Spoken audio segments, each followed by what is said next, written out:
సద్దల చెరువు ప్రాంతంలో మరి టూరిజం నుంచి 5 కోట్ల నిధులతోటి ఈ ట్యాంక్ బండ్ బ్యూటిఫికేషన్ కార్యక్రమాన్ని మరి ఈరోజు భూమి పూజ కార్యక్రమాన్ని చేపట్టడం జరిగింది.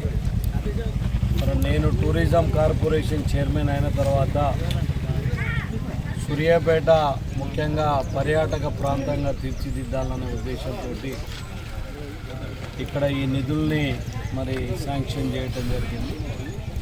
గత ప్రభుత్వంలో ఈ ట్యాంక్ బండ్ కానీ ఇవన్నీ కూడా పనులు పూర్తి కాక అసంపూర్తిగా ఉండటంతో ఈ 5 కోట్లతోటి ఈ బ్యూటిఫికేషన్ కార్యక్రమాన్ని చేపట్టడం జరిగింది. ఇది ఒక 6 నెలల లోపు కంప్లీట్ చేసి మరి సూర్యాపేట ప్రజలకు ఈ ట్యాంక్ బండ్ అనేది ఒక పర్యాటక ప్రాంతంగా తీర్చిదిద్దే ప్రయత్నం చేస్తుంది. మరి ఇక్కడికి వచ్చే పర్యాటకులకు ఆహ్లాదకరంగా క్యాంటీన్ కానివ్వండి, వాకింగ్ ట్రాక్ కానివ్వండి, ఇక్కడ మరి అన్ని రకాల వసతులు కల్పించాలని చెప్పి ఒక సంకల్పంతో మరి దీన్ని ఏర్పాటు చేయడం జరిగింది. అంతేకాకుండా ఒక 80 సీటర్ బోటు, ఏసీ బోటును కూడా మరి నేను స్పెషల్గా చైర్మన్ అయిన తర్వాత ఇక్కడ శాంక్షన్ చేయడం జరిగింది. దాదాపుగా ₹1 కోటి విలువతోటి ఆ బోటు నిర్మాణాన్ని ఇక్కడ చేపడుతున్నాం.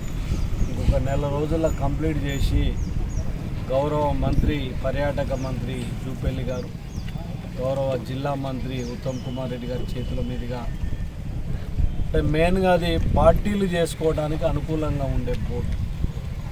ఎవరైనా మరి బర్త్డేలు కానీ చిన్న చిన్న పార్టీలు చేస్తే మరి చెరువు మధ్యలోకి వెళ్ళి మంచిగా పార్టీలు చేసుకొని ఎంజాయ్ చేయడానికి దానిని కూడా మేము శాంక్షన్ చేయటం జరిగింది. అంతేకాకుండా ఈ పార్క్ ప్లేస్ దాదాపుగా 5 ఎకరాల ప్లేస్లో 15 కోట్లతోటి ఒక ఇంటర్నేషనల్ లెవెల్ పార్క్ డెవలప్ చేయాలని చెప్పి కూడా నిధులు శాంక్షన్ అయినాయి.